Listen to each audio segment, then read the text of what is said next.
E o versículo de número 7 é o último livro do Antigo Testamento.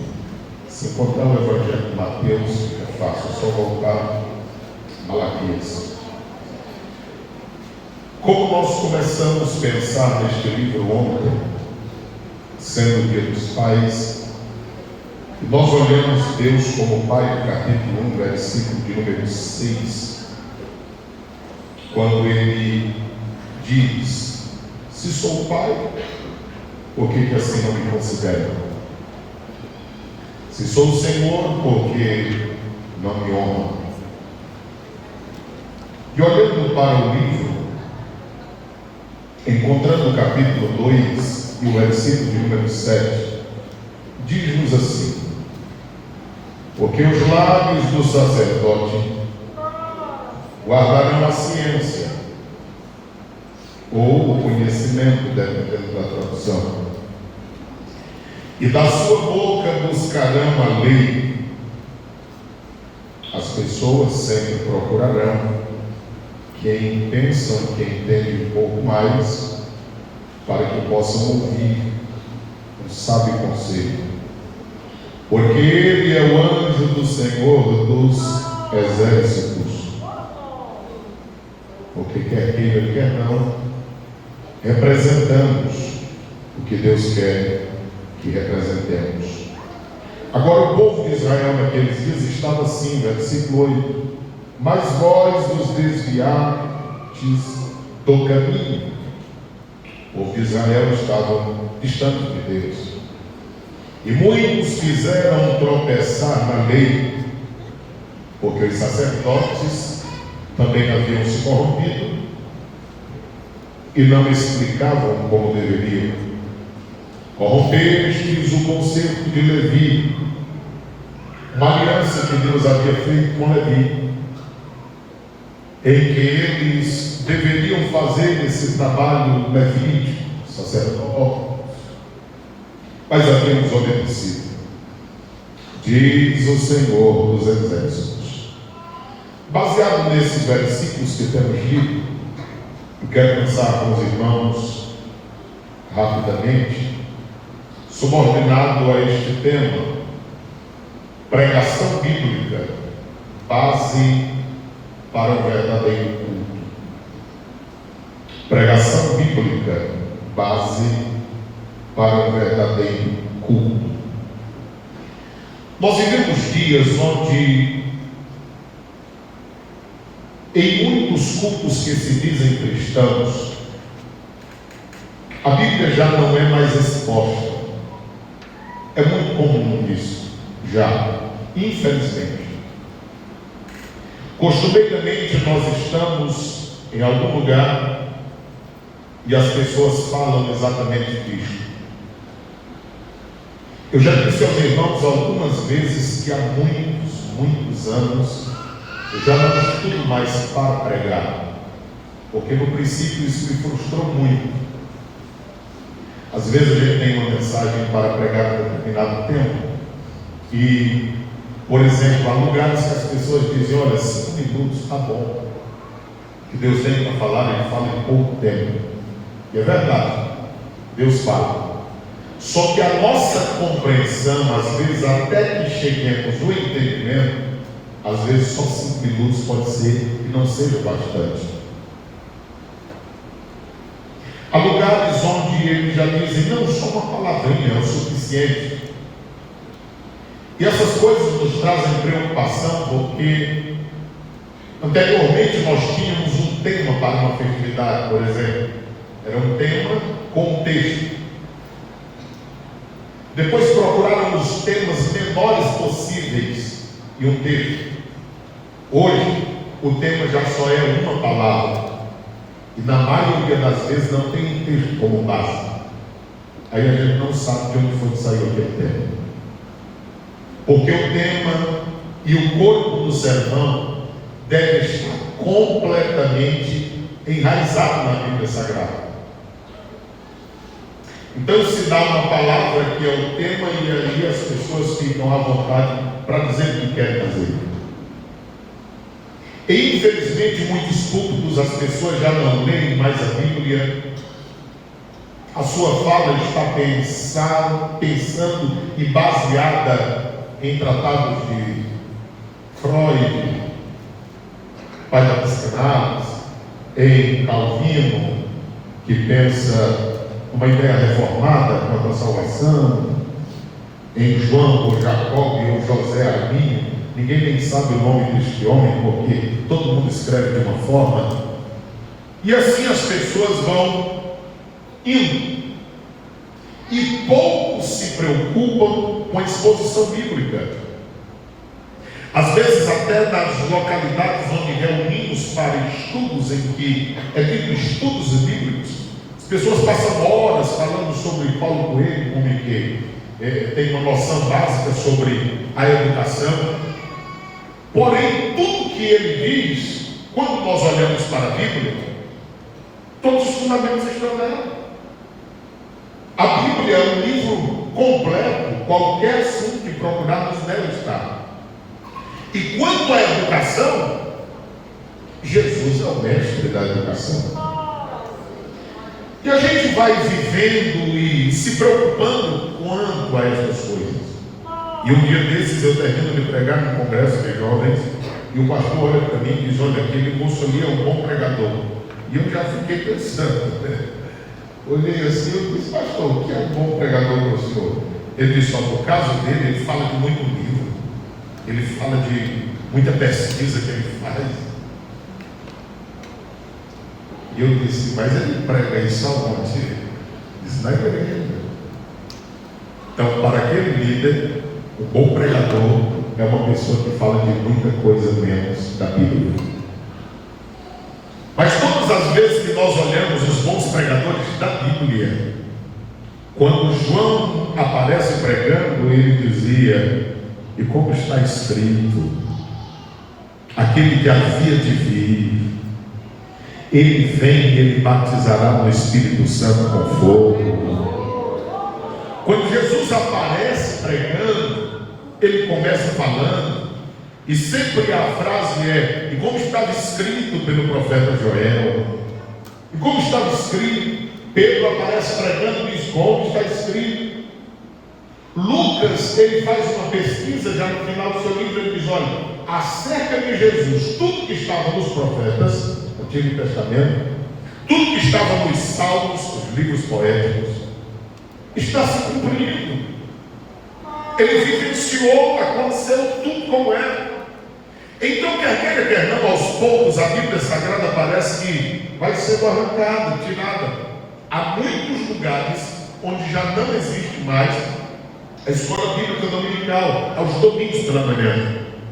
Nas grandes cidades existem 2 ou 3 cultos no domingo, tendo em vista que o povo está livre de alguns trabalhos, então tem alguns horários de cultos, mas a bebê já não existe mais.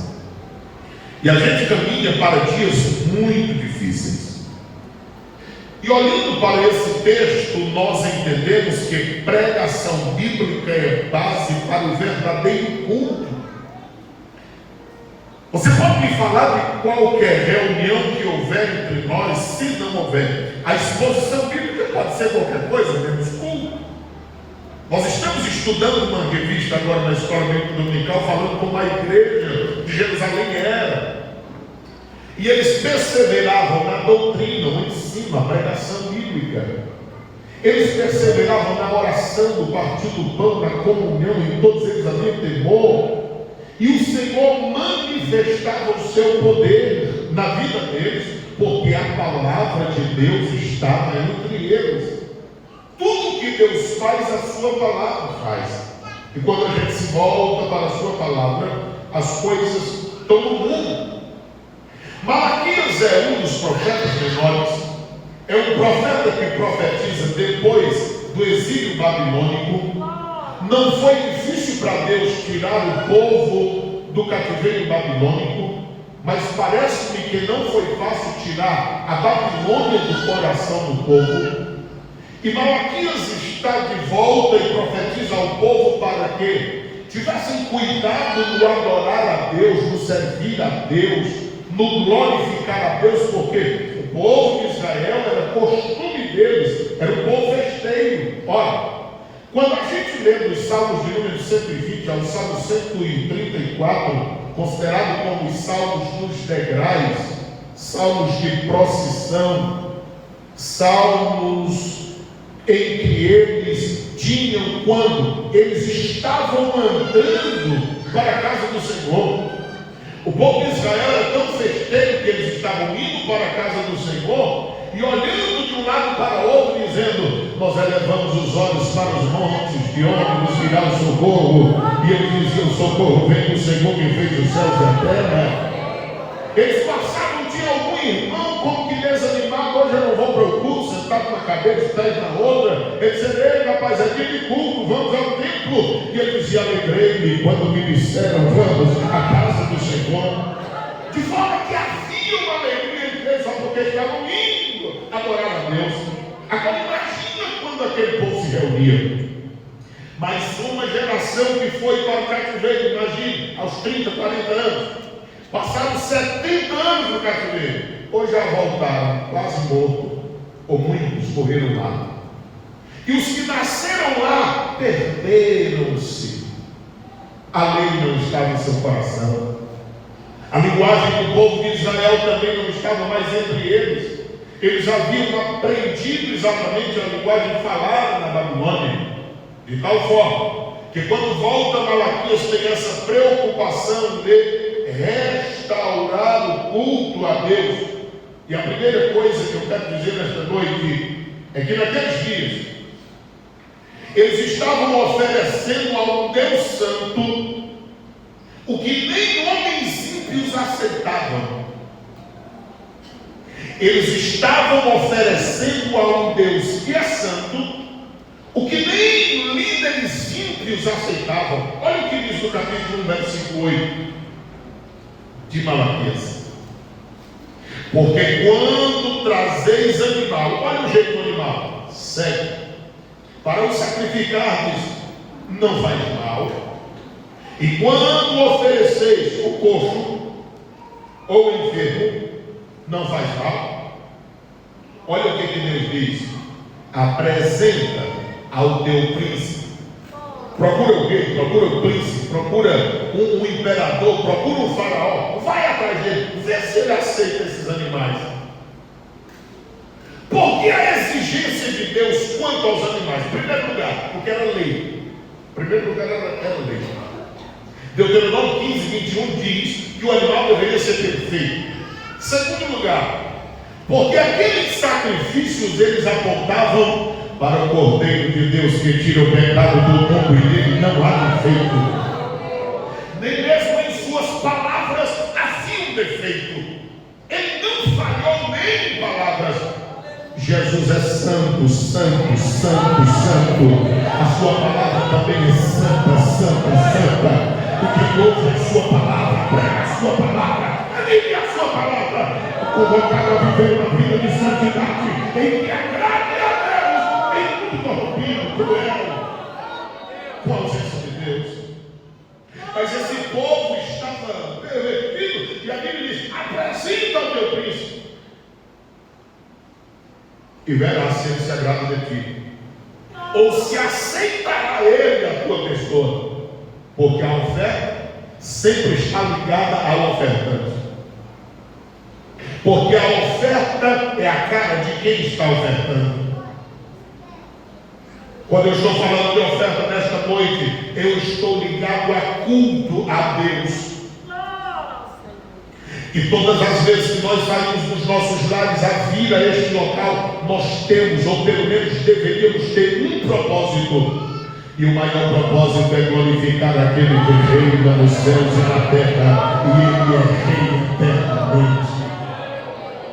E todas as vezes que nós prestamos um culto assim, sem compromisso, uma mensagem como que não pegou nem na Bíblia, nem orou, um hino assim como que meio atabalhoado, sem ter pego na harpa para escolher um hino para cantar à noite. Irmãos, todo crente é um adorador de Deus, todo crente é uma testemunha viva de Deus. Nem todo mundo será um cantor destacado, nem tampouco um pregador eloquente, mas quando a gente vem à casa do Senhor, a gente deveria dizer: se me der oportunidade para ler, eu vou ler este versículo. Se me der oportunidade para cantar, eu vou cantar este hino, porque eu vou para a casa do meu Deus adorado, dependendo da sua santidade. Deve ser mais ou menos esse nosso compromisso. E todas as vezes que nós não oferecemos esse culto de qualidade a Deus, é como se naquele tempo fosse esse animal doente, coxo, cego, o que não era permitido naqueles dias. Em segundo lugar, a oferta representa o ofertante. Veja o que diz o versículo 9. Agora, pois, suplico o favor de Deus. Isso aqui é Deus. Deus dizendo assim: tu não ofereceu um animal emprestado? Agora vai a Deus e pede a Ele favor. Percebe se Ele terá piedade de vocês. E diz que isso veio da vossa mão. E fica observando se Ele aceitará a tua pessoa. Porque Deus, antes de olhar para a oferta, Ele olha para o ofertante. Abel levou a melhor que podia. Caim levou qualquer coisa. Artigo definido era uma oferta. Aí o Senhor diz: não me agrado de Caim. Aí ele fica zangado e mata o irmão. E o Senhor disse: rapaz, se tu te consertar, tu não acha que eu vou aceitar? Agora, enquanto tu estiveres errado, não tem acordo entre nós. O que Deus quer de cada um de nós é que nós não estejamos aqui de qualquer forma. O louvor que vem nos nossos lábios deve vir da alma, deve vir do coração, e a nossa vida deve estar santificada na presença dele. Se alguma coisa está fora do lugar, a gente já chega dizendo: Papai do céu, santificado seja o teu nome, venha o teu reino, seja feita a tua vontade na terra como ela vem no céu. Perdoa-me. O Senhor quer que nós ofereçamos a Ele algo de qualidade. Às vezes nós temos muitas e tantas desculpas, mas olha a quantidade de boa coisa que Deus nos dá, isso diariamente. Irmão Alexandre hoje teve uma irmã que foi alvejada por uma outra moto, quebrou o braço, quebrou a perna, está esperando um leito. Oremos pela irmã dele. Quantos de nós já não rodamos tanto de moto e ninguém bateu na gente? Glória a Deus, glória a Deus, aleluia. Isso é milagre! Bendito é o teu nome, Senhor. Glória a Deus. Tanta gente esperando uma cirurgia e não sabe. A gente está aqui.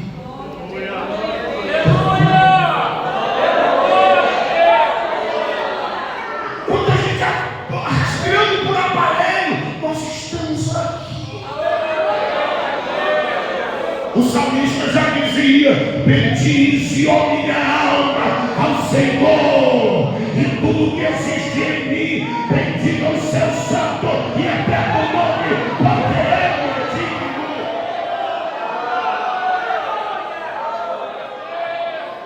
A Bíblia mostra que a oferta representa o ofertante.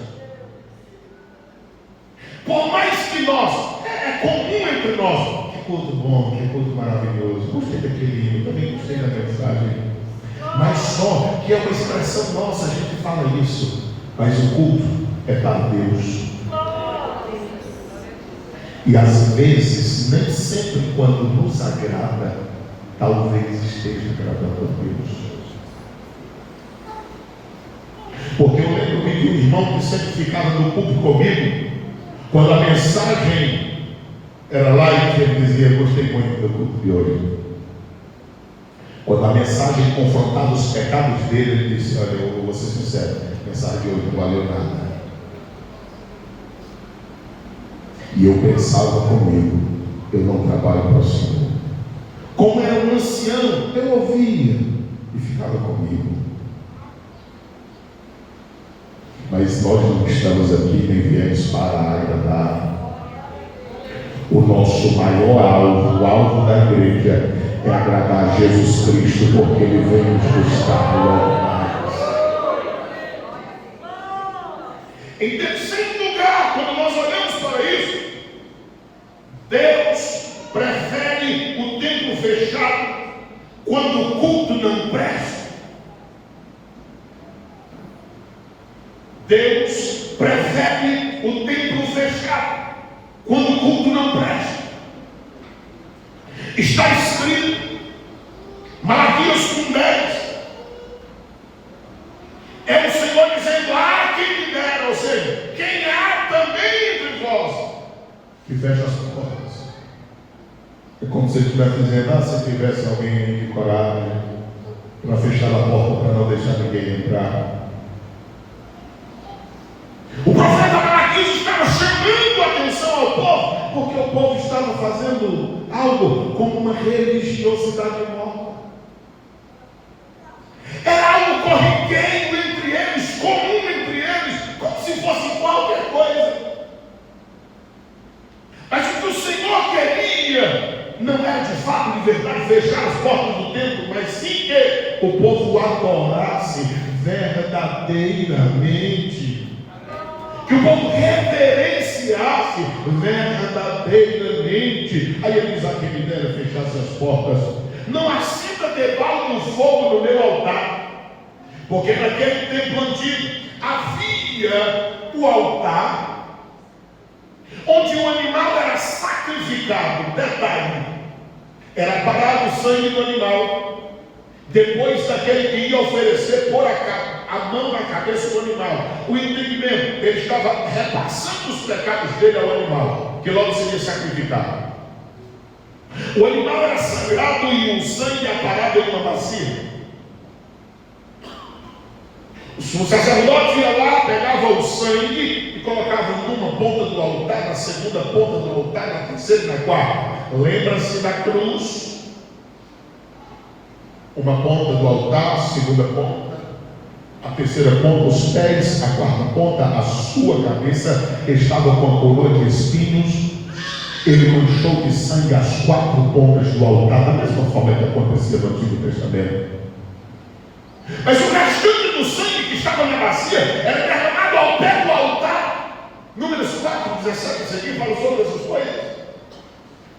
Mas a Bíblia Sagrada mostra aqui na cruz, quando as quatro pontas da cruz estavam manchadas com sangue, o soldado furou o lado de Cristo e o sangue caiu ao pé do altar.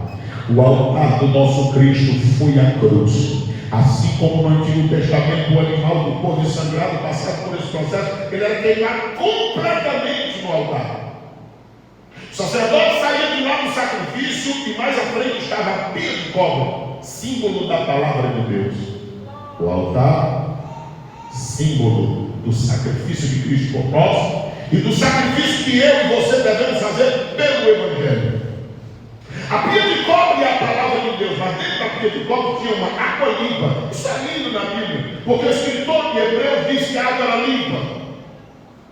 No deserto a água era reutilizável, mas a água da pia de cobre não deveria ter sido utilizada.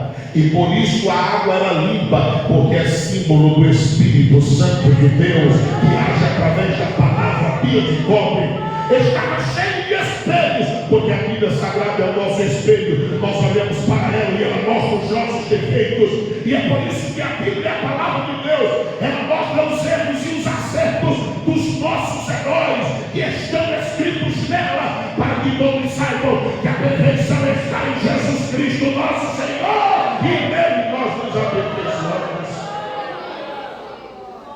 Essa área era uma área externa. Quando ele entrava para o lugar santo, de um lado tinha uma mesa com os pães, do outro lado tinha uma mesa com o candelabro. Os pães, 6 de um lado, 6 do outro, 12 tribos de Israel. Mas primariamente, Jesus, o pão vivo que desceu do céu, estava representado.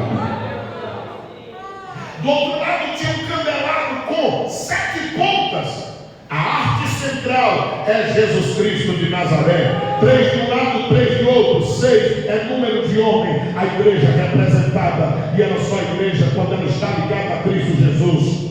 O fogo é alimentado pelo azeite, símbolo da presença do Senhor Jesus Cristo na vida da igreja. A igreja só pode iluminar se ela estiver cheia do Espírito Santo de Deus. O terceiro instrumento que tinha era, de repente, o altar do incenso, que simboliza as orações dos santos. E depois do altar do incenso estava o lugar santíssimo, ou o santo dos santos, do qual tinha uma cortina que separava o lugar santo do lugar santo. E a cortina deveria ter em média 10 a 12 centímetros de espessura. Às vezes a gente acha que era um paninho que tinha lá, que rasgou. Quando a Bíblia diz que o véu do templo se rasgou de alto a baixo, está falando possivelmente de algo de uma espessura que era impossível abrir. É Deus dizendo do céu: o meu interesse é tão grande em falar com os seres humanos que não existe obstáculo que não seja rompido.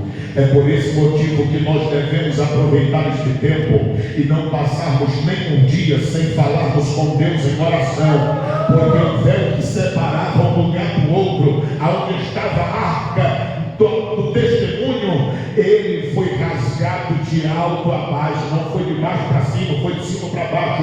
É Deus dizendo: eu estou restaurando a comunhão com o ser humano. Deus quer ouvir a sua, minha, a nossa voz em oração, pelo menos todos os dias. Dentro do Santo dos Santos estava a arca da aliança, a arca do testemunho. Dentro dela estava a vara de Arão, aquela que floresceu, simbolizando Jesus Cristo de Nazaré, que foi sepultado, mas ao terceiro dia ressuscitou. Estava uma cunha cheia do maná, que era o pão, o maná, alimento que desceu do céu. Jesus, este pão vivo que desceu do céu. Estava também as tábuas da lei. Jesus Cristo é a palavra viva, e ele pregava dizendo: a palavra que eu falo para vocês, ela é espírito e ela é vida. Essa palavra é poderosa. Em quarto lugar, quando nós olhamos para isso na Bíblia Sagrada, nós vemos que Deus honra o seu nome, mesmo que os homens o profanem. Capítulo de número 1, versículo 6. Veja como os homens profanaram o nome de Deus. O filho honrará o pai. Isso aqui é afetividade. O servo ao seu senhor. Isso aqui é respeito. Aí ele diz: se eu sou pai, porque nem sei mais se eu sou, mas se sou, onde está a minha honra? Aí a gente pensa: se nem os filhos hoje levantam, não lembram de pedir a bênção pai e a bênção mãe. Enquanto em um tempo passado, até quem não era crente não precisava ser parente. A pessoa mais velha do povoado, todos os demais pediam uma bênção. E eu ainda vi alguém pôr o joelho no chão e dizer: louvado seja nosso Senhor para sempre, a bênção fulano. E era abençoado. Hoje em dia vivemos um dia em que meus filhos fazem mais isso. E se não fazem, é o pai e a mãe que vê, e Deus que não está vendo. Mas todas as vezes, quando amanhece o dia que você abre os olhos, o teu pai está te olhando. E nós só estamos aqui porque o nosso pai não nos julga segundo as nossas misérias. Mas ele quer que nós tenhamos mais apego a ele. Jesus ensinou: Pai nosso que estás no céu. Amigo, cantado muito nesses dias: eu sou teu pai, eu sou chão. O Senhor quer ser chamado por nós. O Senhor quer ouvir a nossa voz, Ele quer escutar conosco. Mas as pessoas desprezam até o seu nome. O salmista diz no Salmo 27, versículo 9 e 10: teu pai pode te abandonar, tua mãe, teu avô, teu marido, tua esposa, teu filho, todos podem te abandonar. Eu não te abandonarei.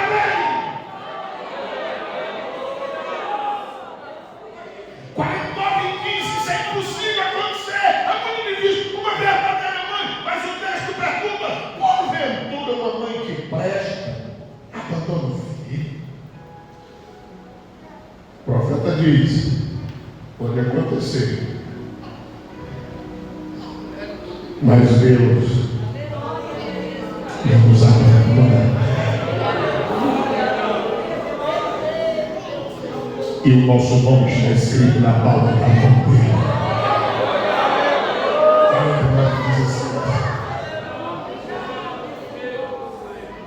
Oh, Pai bom, é o nosso.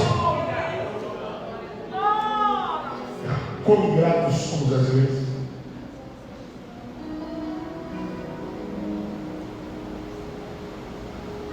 O texto sagrado mostra, eu não sei quem fala aqui.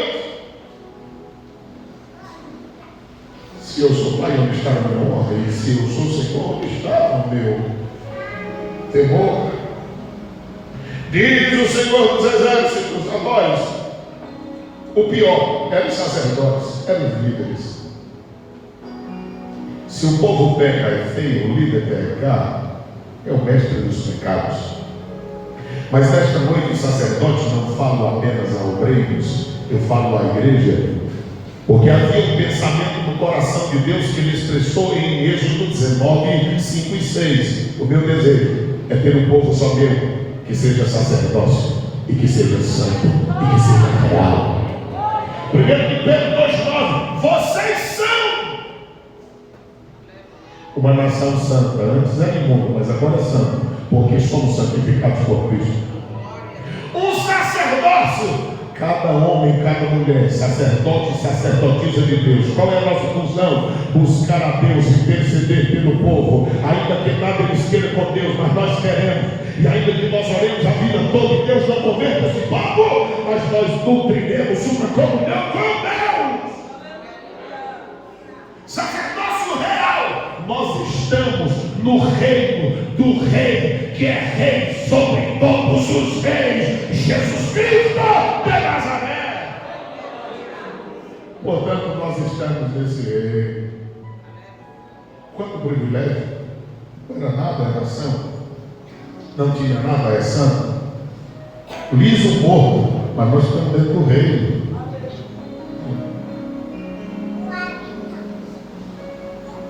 Uma cidade como essa e muitas outras do interior do estado do Maranhão, as mulheres distantes do marido, eles procurando ouro em algum lugar.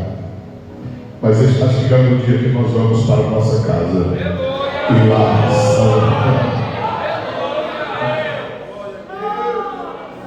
o que tem lá é muito mais especial do que ouro. João utilizou-se dessa linguagem para que nós pensássemos no mais valioso que existe na terra, mas é rio de cristal, é árvore da vida, não precisa de sol nem de lua, porque é coisa daqui. Lá a presença de Deus iluminará todo aquele lugar. Não tem choro, não tem tristeza, não tem morte, não tem desprezo, e só entrará lavado no sangue de Jesus Cristo de Nazaré. Aqui alguém pode enganar alguém. Você olhar no meio da multidão dos crentes, é santo, só Deus sabe, porque da forma como ele comporta em casa, ela comporta em casa, é que Deus sabe. Mas lá tem 12 portas, em cada porta tem anjo, só entra lavado no sangue de Jesus Cristo de Nazaré. 25 e 7 de Isaías, eu li naquele dia, ele tirará a máscara no monte de Deus.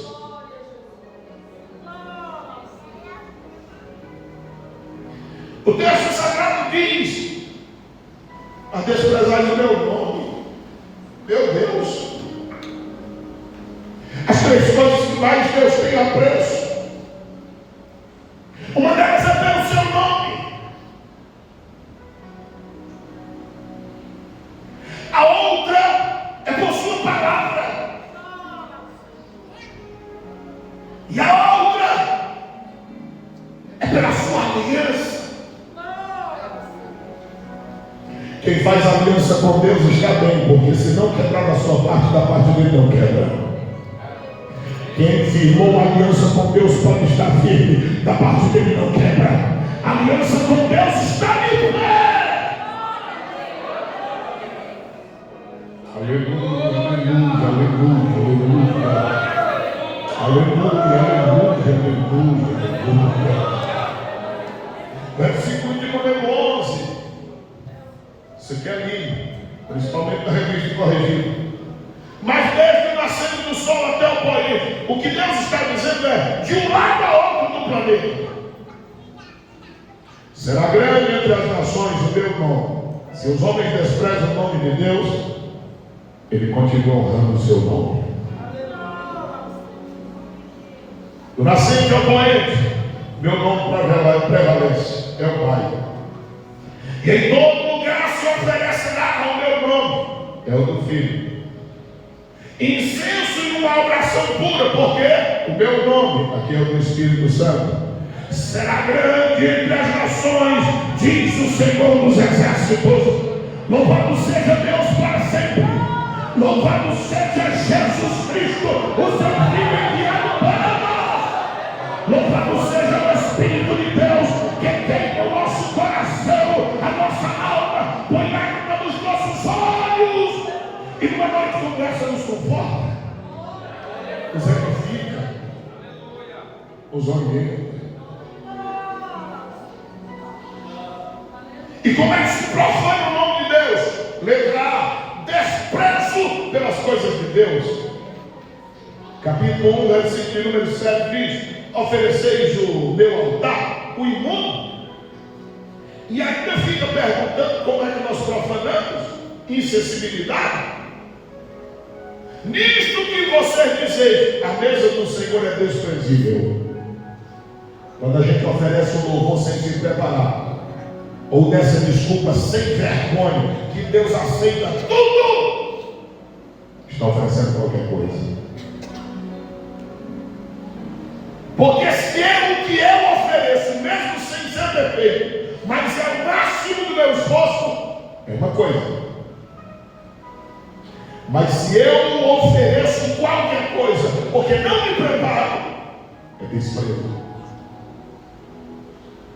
E as coisas de Deus não podem ser desprezadas. As coisas de Deus têm que ser consideradas. Letra B: como é que se profana o nome de Deus? Quando o cansaço nos impede de fazer o que devemos.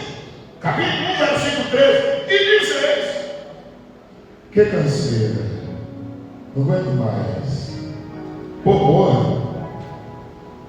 E o lançastes ao desprezo, diz o Senhor dos Exércitos. Deus conhece, irmãos.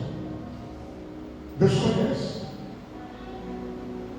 Oferece o que é roubado, oferece o coxo, oferece o enfermo. Assim fazeis oferta. Vocês acham que eu vou aceitar essa porcaria da mão de vocês? Quem está dizendo é o Senhor, na sua palavra. Para encerrar, Deus se apresenta e sentencia quem usa de engano. Versículo 14: pois maldito seja o enganador. A Bíblia diz que quem usa de engano não permanece na casa do Senhor. E quantas pessoas com cara de anjo, mas o coração enganoso. Quantas pessoas extraordinárias fora do lar, mas dentro do lar é o próprio diabo.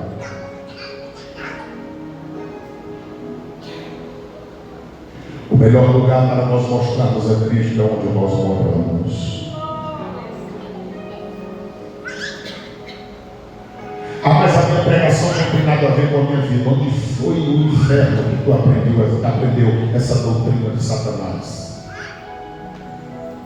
Porque o Deus dos exércitos passou 5 dias fazendo um local, onde no 6º dia ele fez o homem para habitar nele.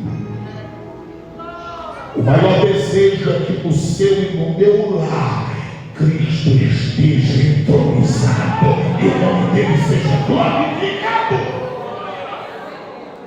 Desejo de Deus é que alguém entre no nosso lar e diga: o que é isso? Que paz é essa?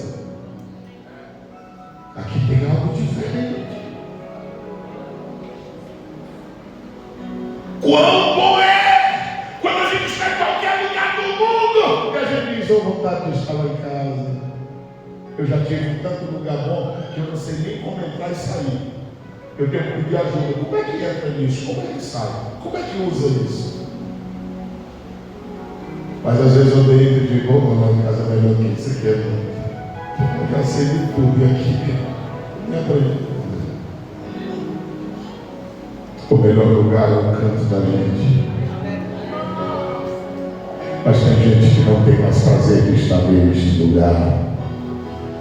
Mas esse Deus que falamos, que se revela e sentencia, Ele quer estar no nosso lugar. Ele quer ser o Deus do teu carro, da tua moto, da tua casa.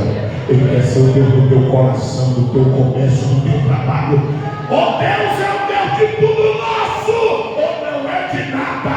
Ele é o Deus do teu casamento, Ele é o Deus do teu namoro. Quando fiz o namoro pervertido, o casamento de fachada, Deus quer ser entronizado na nossa vida. Quem está entendendo essa mensagem?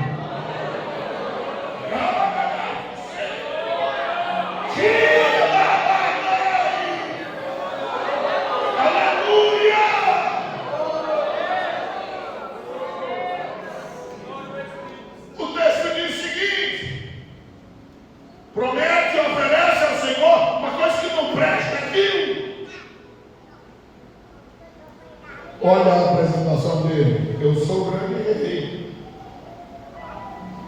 Se o príncipezinho da terra não aceita, no versículo 8, o que eles estavam oferecendo, e o grande rei, diz o Senhor dos exércitos: esse é o meu nome. Será tremendo entre todas as nações. Esse é o nosso Deus. É por isso que a pregação bíblica passa para o culto verdadeiro. Porque aí às vezes a gente vem para cá de qualquer jeito. Aí a gente pega uma pancada dessa de: meu Deus, e culto é isso. E um pouco mais. Aí quando a gente reconhece isso, há dias que até na oração meio-dia que pega fogo em tudo, e a gente fica olhando e alguém diz assim: interessante, a gente sente aqui o que nem um dia do congresso não sente. É porque entendeu o que é culto. Quando a gente entende e oferece de fato, de verdade, um culto a Deus, a presença se manifesta porque Ele habita no meio do teu coração. Tá único que é digno. Tem alguém para Jesus nessa noite? Tem alguém para se reconciliar? E a glória, a força do poder. Tem alguém para Jesus? Alguém eterno, imortal, Ele não morre, invisível, mas real. Aí.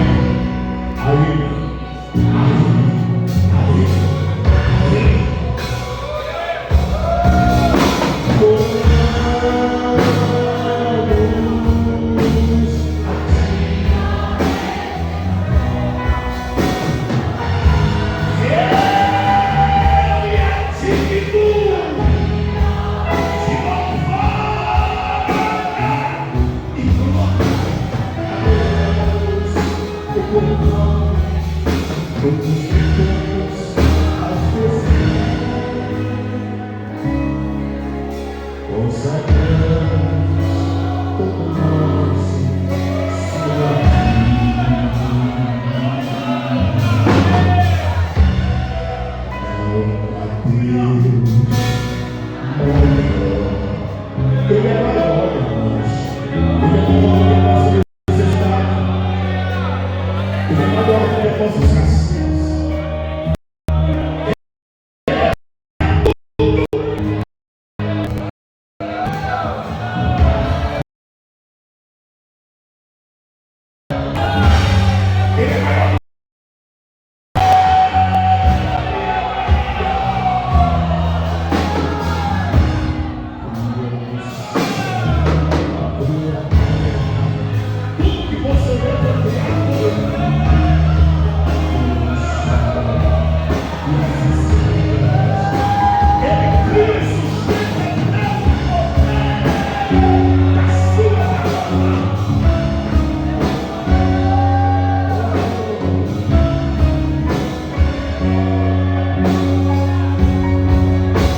Deus adorado de todo o nosso ser. Jesus, em tua presença, contemplamos tua face e revelamos a ti. Hoje em dia,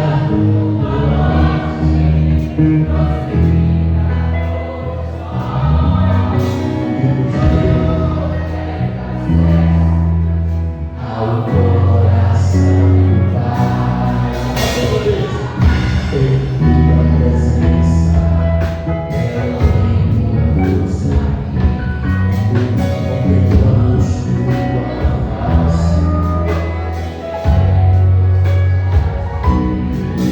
Hoje em dia, tua morte, tem ouvido a Jesus rei, tem alguém das que eu se amei. Nós somos pentecostados, as vidas continuam aqui,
querido Senhor, nós te louvamos por tua palavra.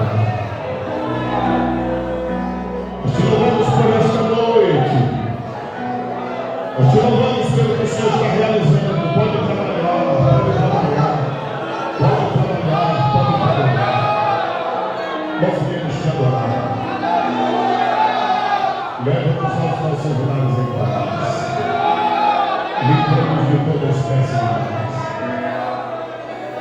Que a graça do Senhor Jesus, o amor de Deus, o nosso Pai, a comunhão e as santas consolações do Espírito de Deus sejam conosco, com nossa família, com a tua igreja, e em toda a nossa cidade, e todos dizem